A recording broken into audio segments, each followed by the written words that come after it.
아멘.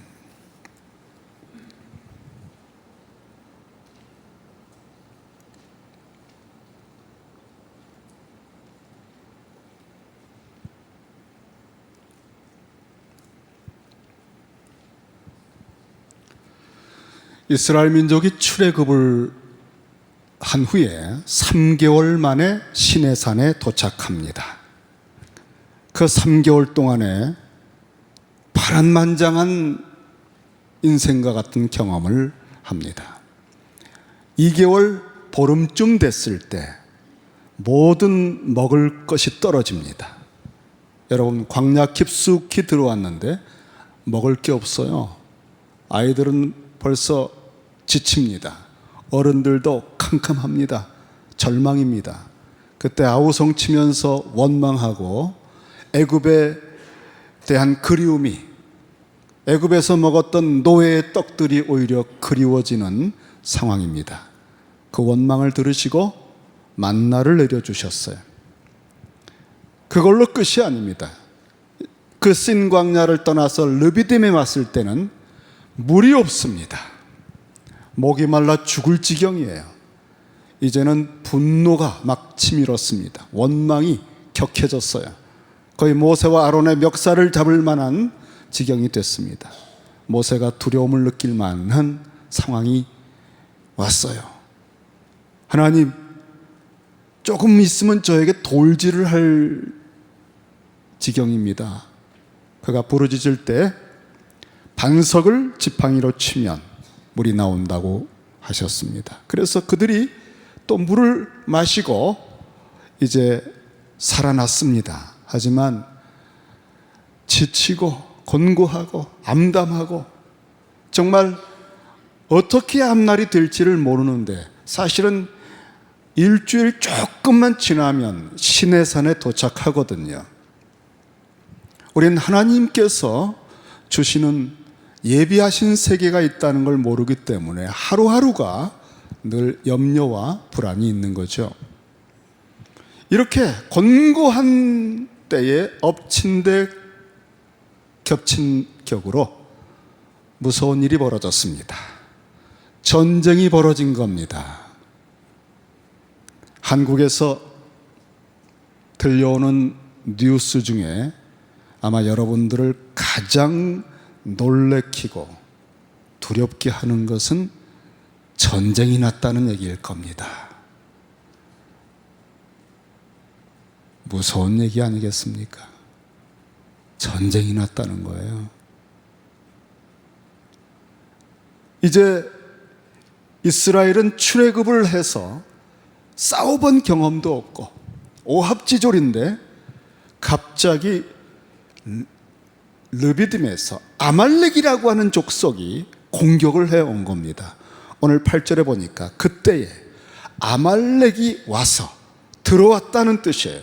기습 공격입니다. 이스라엘과 싸우니라. 아말렉은 에서의 손자 아말렉의 후예인데 아주 호전적인, 정말 그 지역에 유몽이처럼 떠도는 사람들인데 자기들의 영역을 들어선 이스라엘을 이제 공격한 것입니다. 이 공격을 받았을 때 하나님의 가슴이 너무 아팠어요. 굉장히 심각한 표현을 하셨습니다. 40년 후에 이 전쟁에 대해서 여호와께서 말씀하시기를 신명기 25장에 보면은 너희는 애굽에서 나오는 길에 아말렉이 내게 행한 일을 기억하라.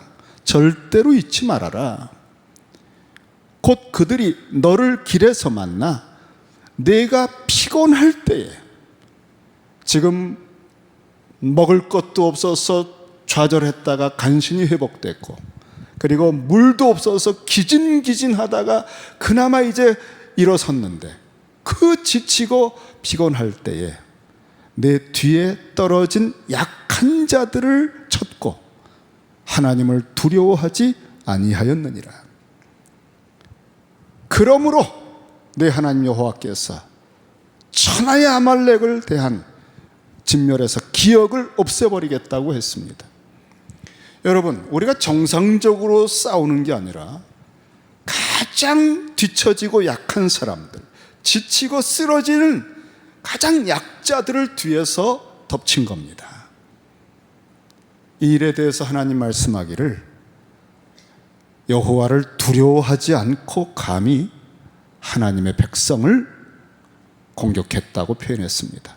여기 지쳤을 때, 피곤할 때라고 하는 것이 다른 번역을 보면 피곤하고 지쳤을 때, 지칠 대로 지쳐 있을 때, 그때 쓰는 단어가 육체가 극도로 피곤해서 아주 쓰러질 지경이 되었다는 그런 단어를 사용합니다. 하나님께서 하나님을 두려워하지 않고 내 백성을 공격했다고 하시며 분노하시고 아말렉을 이때부터 이 역사 속에서 진멸하라고 명령을 하셨어요. 왜 이렇게 하나님께서 진노하셨을까요? 그것은 하나님의 자녀이기 때문이죠. 하나님의 자녀. 바로가 애굽을 통해서 통치할 때 노예로 부리던 이스라엘 민족에 대하여 모세가 들어가서 이 이스라엘 백성은 하나님의 장자다, 하나님의 아들이다, 너희들의 노예가 아니다, 이들을 풀어줘서 하나님을 예배하게 하라고 했을 때에 바로가 이런 말을 합니다. 여호와가 누구간데, 여호와가 누군데 내가 너희들을 풀어주냐? 나는 절대로 그거 따를 수 없는 얘기다. 여호와가 누구냐? 여러분, 굉장히 위험한 말이 아닙니까?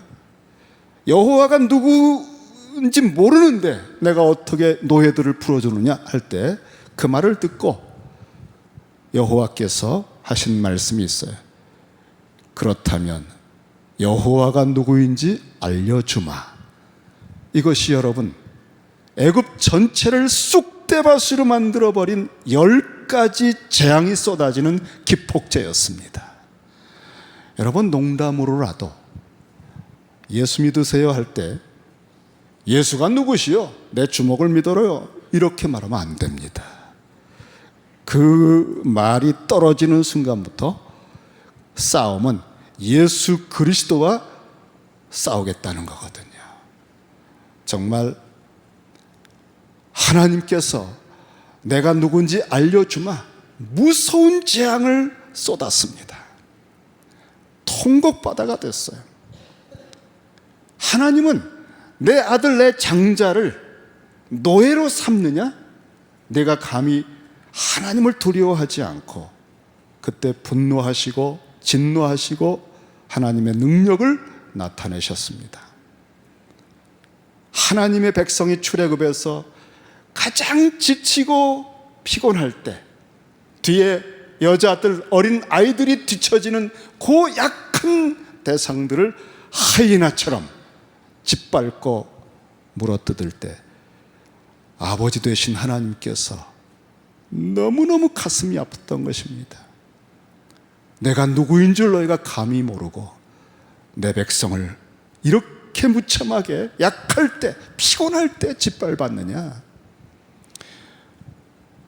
우리가 예수를 믿는다고 하면 지극히 작은 소자도 잘못 건드리면 안 돼요. 지극히 작은 소자에게 한 것이 곧 내게 한 것이라 그랬거든요. 우리 주님은 당신의 모든 권세와 명예를 거기에다가 쏟아 부을 겁니다. 우리는 하나님의 자녀들을 정말 잘 대해야 되겠습니다. 이렇게 이 싸움이 보통 싸움이 아닌 겁니다. 모세가 이 싸움이 일어났을 때에 여호수아에게 우리를 위해 사람을 택하여 나가서 아말렉과 싸워라 그랬습니다. 여호수아라고 하는 이름이 처음 등장해요.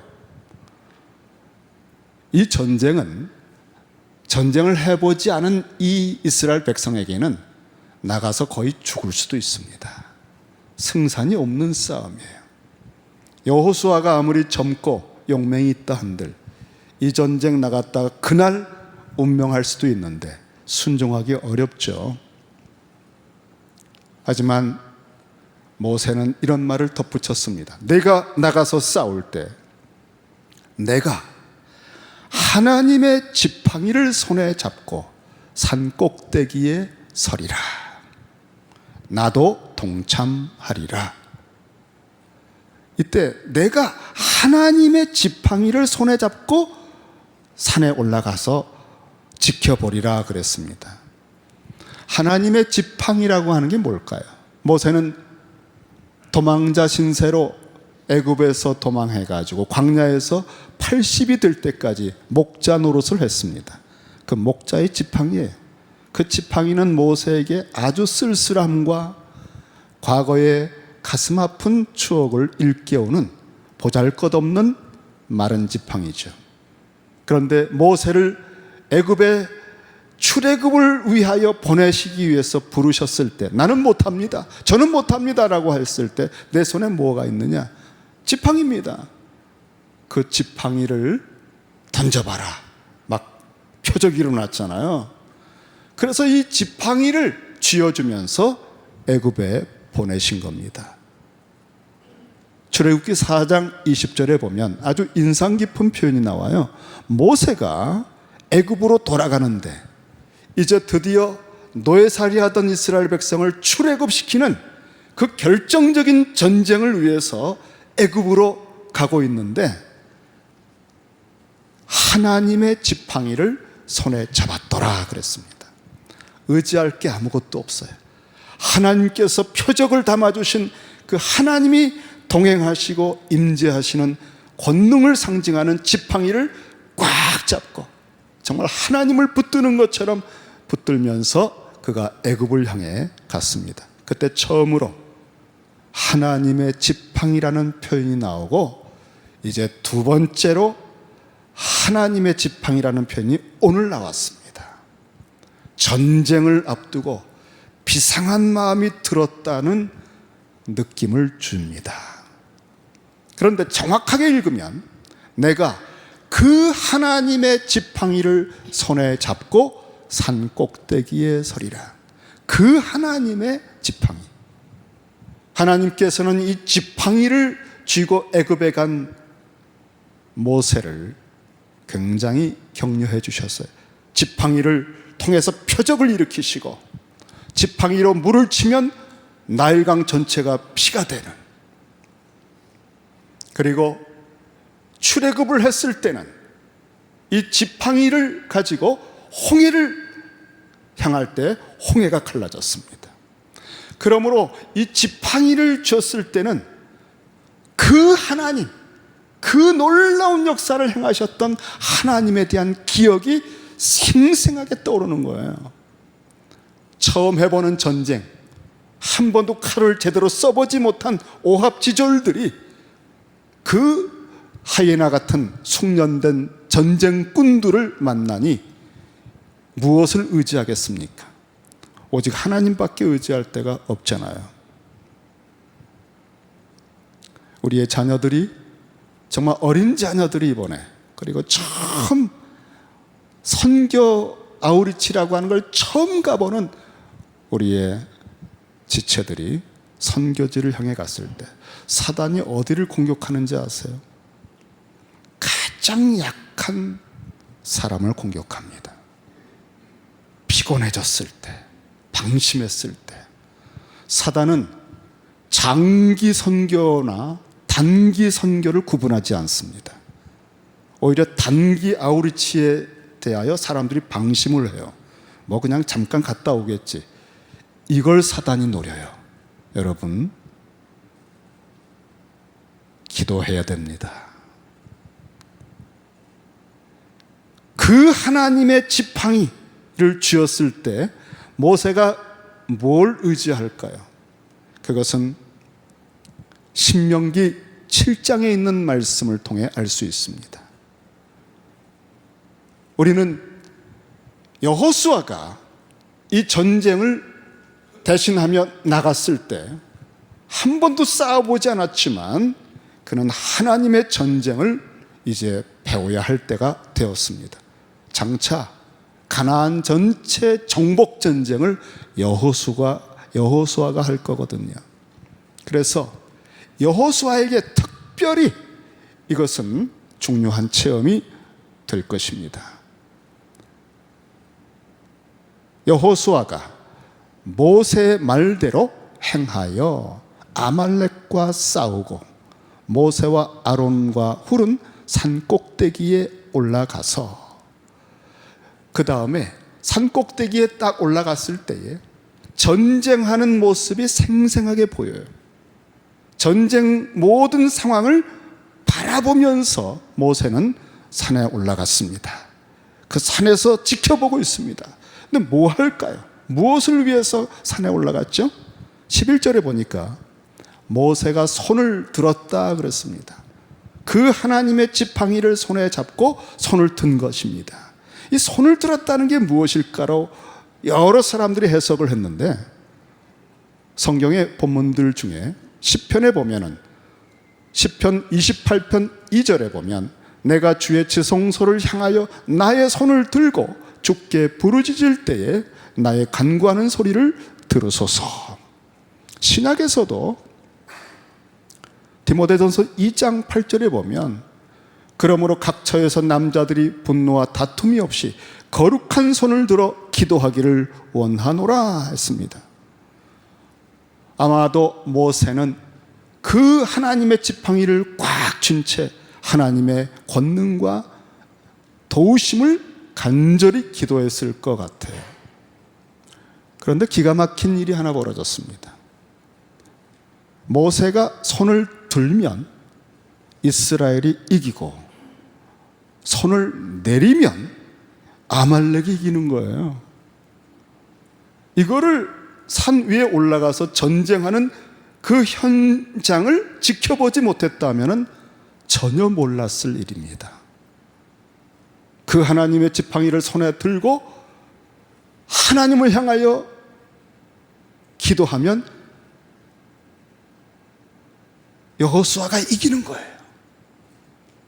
그런데 문제가 있습니다. 여러분, 손 들어보셨죠? 예배 때도 손을 들어보시고 하는데 한 몇 분 정도 드실 수 있어요? 한 10분 정도 들고 있는 거 쉽지 않아요. 15분 지나가면 이게 천근만근이에요. 어깨도 아프고 근육이 아프고, 그래서 정말 손을 툭 떨어뜨리고 쉬어야 돼요. 막 뻐근합니다. 전쟁은 계속되고 있는데 손을 내릴 때에 이상한 일이 벌어집니다. 갑자기 아말렉이 공격을 하면서 밀립니다. 그러다 다시 손을 올리면 여호수아가 이기는 거예요. 놀라운 일이 벌어졌어요. 그런데 80된 모세가 계속 손을 들고 있을 수가 없는 거예요.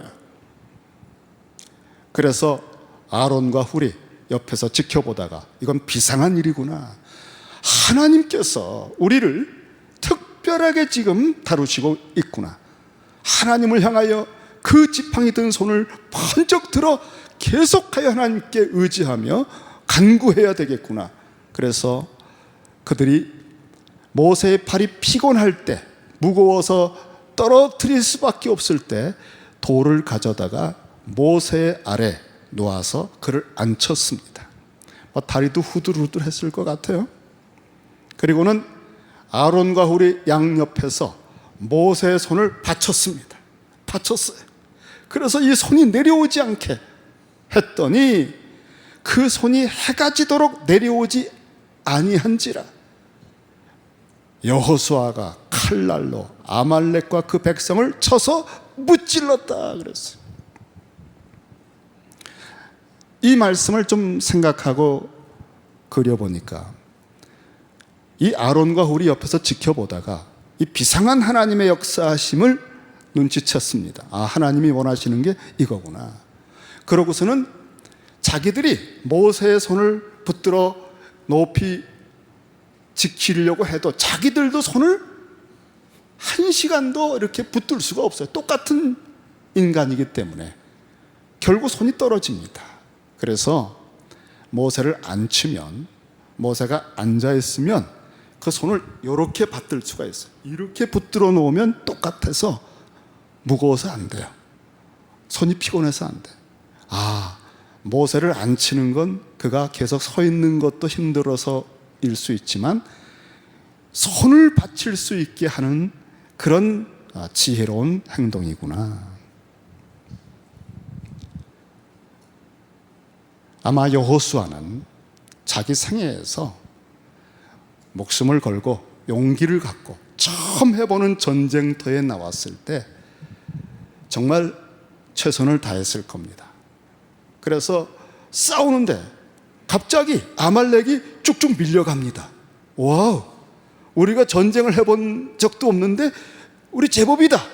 막 싸워서 정말 밀고 나갔는데 갑자기 또 어느 순간에 아말렉이 공격하는데 막을 수가 없는 거예요. 밀리는 겁니다. 그거 참 이상하다. 왜 그랬을까요, 여러분? 여호수아가 그걸 모르겠죠. 모세의 손이 뚝 떨어진 겁니다. 그때 갑자기 아말렉이 치고 들어옵니다. 그런데 여호수아가 특이한 경험을 했습니다. 어느 한 시점에서는 여호수아의 공격이 계속적으로 이기는 거예요. 이상한 일이 벌어진 거예요. 왜 그랬을까요? 아론과 훌이 손을 받칠 때부터입니다. 와, 여러분, 이것은 이스라엘 민족이 전쟁이 하나님께 속했다는 특별한 하나님의 통치 원리를 배우는 순간이었어요. 예수를 믿는 우리들에게 있어서 정말 너희가 나를 떠나서는 아무것도 할 수 없다고 하신 주의 말씀을 가볍게 생각하지만 무리를 걸으면서 주님께 초점을 딱 맞추고 주님만 바라볼 때만 무리를 걸을 수 있다는 말씀이 그냥 기록된 말씀으로 여기지만 여러분의 삶의 현장에서, 사역의 현장에서 이상하게 일이 잘 될 때, 와, 내가 좀 열심히 하니까 되는구나, 내가 좀 경험이 있지, 그런 착각을 좀 제발 안 했으면 좋겠습니다.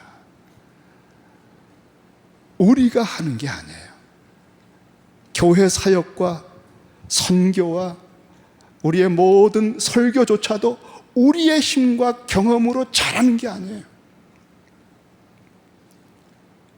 그것은 새로운 배경이, 배후에 하나님의 보좌로부터 특별한 은혜들이 임하기 때문입니다.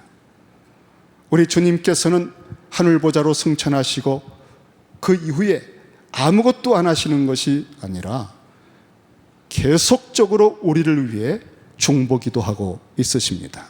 로마서 8장 34절에 보면 누가 정죄하리요, 죽으실 뿐 아니라 다시 살아나신 이는 그리스도 예수시니 그는 하나님 우편에 계신 자요 우리를 위하여 간구하시는 자시니라. 여러분이 기도도 별로 하지 않고 별로 그저 깊은 신앙이 없는 것 같은데도 이렇게 은혜롭게 살아가고 있는 비밀이 뭔지 아세요? 주님께서 여러분을 위해 기도하고 계시다는 거예요. 모세는 하나님의 그 큰 역사를 기억하게 하는 지팡이를 들고 믿음으로 담대하게 기도했을 것입니다. 사실 이러한 모든 것은 하나님이 가르치시는 거예요. 너희가 나를 떠나서는 아무것도 할 수 없다. 초점을 내게 맞추라. 믿음의 주여 온전케 하시는 예수를 바라보라. 이것이 우리에게 가르쳐 주시는 건데 어느 시점에서는 우리가 하고 있는 사역과 모든 일들이 잘 안 될 때가 와요. 가르쳐 주시는 거예요. 이제는 내가 스스로 기도해라. 내가 기도를 배워야 할 때가 온 것이다. 그리고 이렇게 약해진, 아주 피곤해진 상태에서 공격을 받을 때에 무엇이 우리에게 필요한가를 깨우쳐 주시는 겁니다. 우리는 나가서 싸우는 사람이 있고 뒤에서 기도하는 사람이 있구나. 우리는 하나로구나. 한 팀이로구나. 현장에서 아우리치를 하며 복음을 전하는 그 영적 전쟁터에 있는 그들을 위해서 우리가 할 일은 무엇인가? 우리가 손을 들면 이길 것이고, 손을 내리면 밀리고 아프고 곤고해진다는 사실을 여러분이 만약에 알았다면, 지난번 아우리치 때 우리 자녀들이 그렇게 배탈이 나고 아파했는 것을 그냥 잘 다녀오겠지, 그 정도 생각하셨다면, 여러분 이번엔 그러시면 안 돼요. 교회 일은 절대 그렇지 않아요. 한 지체거든요. 선교여행 아무나 갔다 오지 우리 애들도 좀 다녀오고 그렇지 않아요. 전쟁입니다. 여러분이 손을 들고 기도하지 않으면 무슨 일이 있을지 모릅니다. 제가 이번에 이렇게 요한복음 강해 설교를 바꾸고 새로운 설교를 준비한 이유가 있습니다. 사실 여러분, 강해 설교는 본문을 이렇게 바꾸질 않아요. 특별한 절기 때에 절기 말씀, 무슨 그런 계기가 아니고는 말씀을 바꾸지 않습니다. 저는 한 3개월 이상을 기도하면서 요한복음을 주님이 결정하게 해주셨어요. 그런데 우리 단기 선교팀 파송 예배를 10분 설교를 부탁받고 준비하는데 간절히 기도하면서 아무 말씀도 떠오르지 않아서 계속 기도하고 있었습니다. 그런데 갑자기 말이죠, 갑자기 모세가 두 손을 번쩍 들고 있는 게 탁 생각이 나고 떠오르는데 깜짝 놀랐어요. 왜 갑자기 모세가 두 손을 번쩍 들고 있는 게 이렇게 선명하게 떠오를까? 그래서 이 본문을 찬찬히 묵상을 하는 중에 혹시 이것이 주님께서 이 선교팀을 그냥 작년처럼 보내는 것이 아니라 아무런 의식이 너희들 없다. 정말 선교가 무엇인지, 교회가 무엇인지, 지체된 것이 무엇인지를 도무지 모르는구나. 만약 이 기도하지 않고 손을 내리고 또 딴짓들 하고 있으면 우리 아이들이 무슨 일을 당할지 여러분 두려운 마음이 들었어요. 이번에 만약 아이들 한 명이라도 무슨 사고가 생기면 어떡하실 거예요? 하나님의 나라가 어떤 것인지 모르는구나. 그런 정말 주님의 책망 같은 두려운 마음이 들어서 이 말씀을 계속 묵상하다가 본문을 바꾼 것입니다. 기도하라고 하는 말씀이라고 들은 것입니다. 사단은 가장 약해진 사람, 초보자, 그런 사람들을 공격해서 공동체, 사역팀 전체를 흔들어 놓고 지체하게 하고 어렵게 만들죠. 우리가 손을 들면 이 명단을 놓고 매일매일 기도할 때 하나님의 역사를 볼 것입니다. 그리고 그 보고를 듣는 여러분들이 같이 기뻐하게 되는 거예요. 이것이 교회죠. 여호와께서 모세에게 이르시되 이것을 책에 기록하여 기념하게 하라. 또 여호수아의 귀에 외워 들리라. 내가 아말렉을 없이하여 천하에서 기억도 못하게 하리라. 이 특별한 전쟁의 체험에 대하여 이것을 책에 기록하라고 그랬습니다. 하나님의 나라가, 주님은 어떤 식으로 사역을 하시는지, 전쟁은 누구에게 속한 것인지 우리가 성실하게 경험을 가지고 열심히 하면 되는 것이 아니라 주님을 떠나서는 아무것도 이루어지지 않는다는 사실을, 밤을 세워서 그물을 던져도 고기 한 마리 잡을 수 없다는 사실을, 이것을 확실하게 밀리고 또 손을 들 때 공격하여 이기는 이런 특별한 눈에 선명하게 보이는 이것을 책에 기록을 해라. 여호수아는 현장에서 싸우면서 야, 이거 정말 잘된 일이야, 우리가 이기고 있어, 그리고 끝까지 이겼네라고 생각할 겁니다. 하지만 나중에 돌아와서 들었습니다. 우리가 손을 내리면 너희가 밀렸다. 우리가 다시 손을 들었을 때 너희들이 승리하면서 나갔다. 그래서 우리가 둘이, 아론과 우리 모세를 받들어서 계속적으로 손을 들었던 그 순간부터 끝까지 네가, 여호수아야, 네가 승리한 것이다. 이 사실을 기록해서 여호수아의 귀에 외워서 들려줘라 그랬어요. 자기 노력과 경험으로 한 것이 아니라는 사실을, 요만큼도 착각하지 말라는 것을 가르쳐 준 것입니다. 왜냐하면 이 여호수아는 장차 가나안 족속들과 전쟁을 해서 그 가나안 땅 전체를 정복해야 할 하나님이 준비한 지도자였기 때문입니다. 이 말을 여호수아의 귀에 외워 들리라 하는 것을 정확하게 번역하면 여호수아의 귀에 두어라 그랬어요. 여기 귀에 둔다는 표현은 이 책의 내용을 귀에 못이 박히도록 귀에 들려서 외우게 하고 묵상하게 하라는 것입니다. 우리가 하나님의 말씀을 계속해서 마음에 새기고 묵상하지 않으면 하나님이 일하시는 원리를, 이 하나님의 전쟁은 누구에게 속했는가를 배우지 못하면 자꾸 착각을 해요. 우리가 열심히 해보자, 그럼 될 거야, 우리가 노력을 하지 않아서 안 되는 거야, 이런 엉뚱한 얘기들을 하는 것입니다. 우리 주님의 은혜가 기도와 말씀, 그리고 묵상, 그리고 주님께 초점을 딱 맞추고 주의 영광을 바라보는 것을 통해서 임하는 것입니다.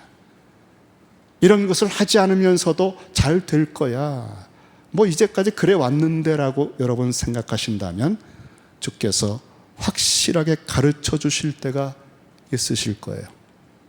밤이 맞도록 그물을 던져도 안 잡히는 겁니다. 처절한 체험을 할 수도 있습니다. 우리는 이 말씀을 통해 경고를 받고 저희 교회가 앞으로 해나갈 선교가 얼마나 중요한 영적 전쟁이며 공동체 전체가 합심해서 해야 하는 일인지를 깨닫게 됩니다. 합심 기도죠. 합심 기도. 서로 도와주고 붙들어주고, 그리고 사역하는 사람, 기도하는 사람, 이렇게 하나로 되어서 우리가 주님의 뜻을 이루어 가는구나. 모세가 이 지팡이를 잡고 섰을 때 그는 무엇을 생각했을까요? 신명기 7장에 보면은 가나안 땅을 정복하기 전에 모세는 이런 권면을 남겼습니다.